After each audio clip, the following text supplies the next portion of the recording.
bringing in a band. Karen was asking, do we have enough equipment to do anything in mind? Well, we have the basic infrastructure. This is what I suggest.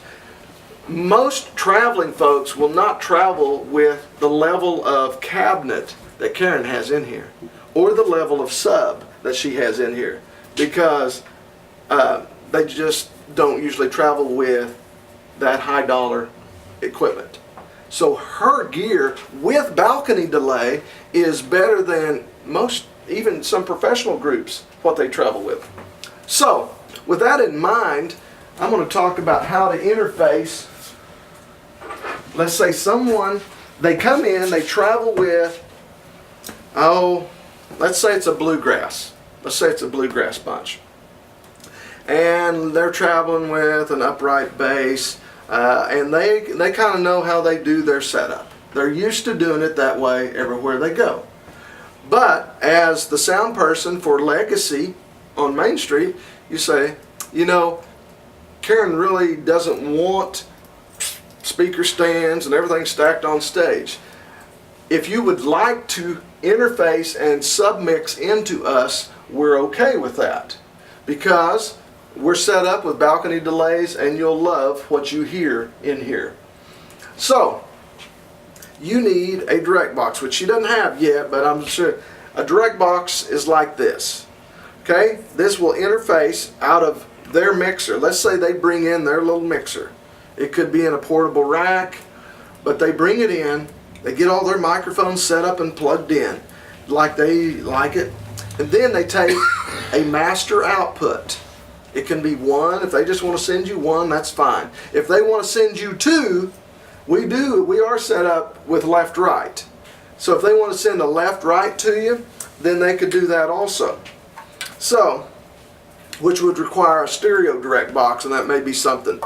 I use the radial boxes. They're very high quality, but you'll take either a 1/4 inch out of their console into the direct box, and then you will take a mic cable, a short one, plug into the direct box, and then take that into one of the jacks on stage. You could pick out one on the back wall depending on where they set it, but you'll plug in on stage. What this does, this turns their line level output down to mic level, so that when your console sees it, probably on page 1, if we're using one of these wall jacks, you'll see it, and you can adjust the gain, and you have a submix into your system that they've set up, so they get to do things kind of like they want to do them. You know how that is traveling. You don't trust just anybody to, but you can help them and encourage them. I'm going to need that by February. Okay, that's it. I'll get you one ordered for you with short little cables so it can be plugged in. I'd even recommend we get the 1/4 inch, because when you ask somebody to interface, most of the time they do not care. They're not used to doing that. Okay? Occasionally you'll run onto somebody, hey, no big deal. I'm all about that. We don't have to carry our speakers in. You know, some are like that, and some are usually, if they're not quite sure about how to do it, they may try to resist. Yeah. You know what I mean? Yeah. If they're not sure how to do it, it's not that they don't want to do it, it's just that they don't understand it. They don't know how. So they say no. That's right. And so you say, well, let me encourage you. This is what we kind of expect you to do. That'll keeps everything looking nice and neat. Because if you put a big band up there, you could do more of an acoustic type set where maybe there's a mic in front of an acoustic guitar. Maybe if they have drums. Now, I will tell you this.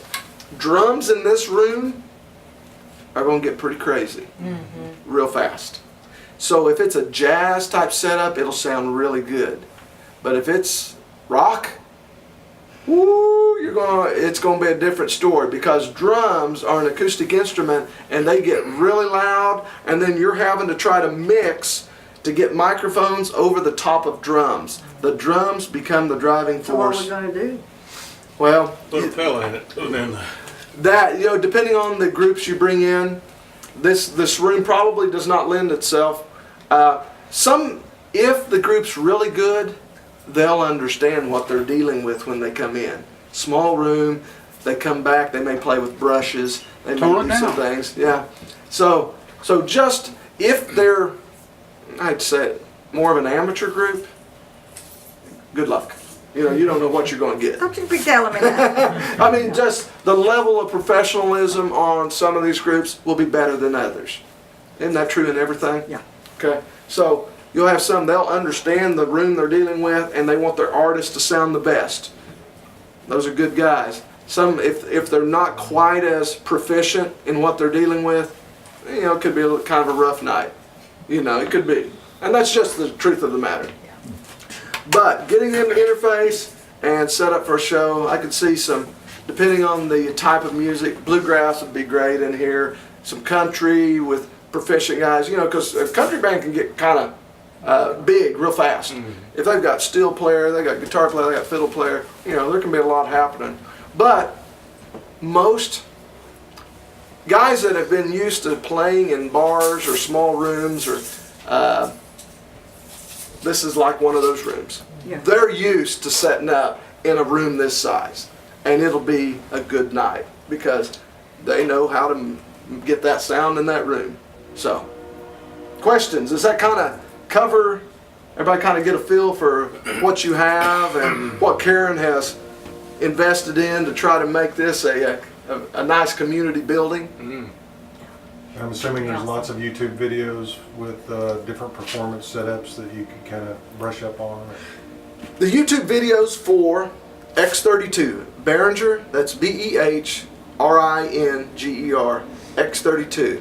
When you type in Behringer X32 tutorial, there'll be a lot of tutorials on there, but not all of them get to, you know, it's just like any tutorial, it's all over the map, and you find the one. Getting your basics, overviews, how to set up an input, how to set up, and as you guys go through this process, Karen may want to have me come back because you'll have a list of questions and then we can be more specific on, all right, let's answer that question. This is how you do that. Because right now, since you've just kind of got an overview, you don't really know what all you want to ask at this point. Does that make sense? Yep. And then we can come back maybe as these some of these events approach, so this is what we're dealing with, or the first couple events, how do we do this better? And then we can answer questions.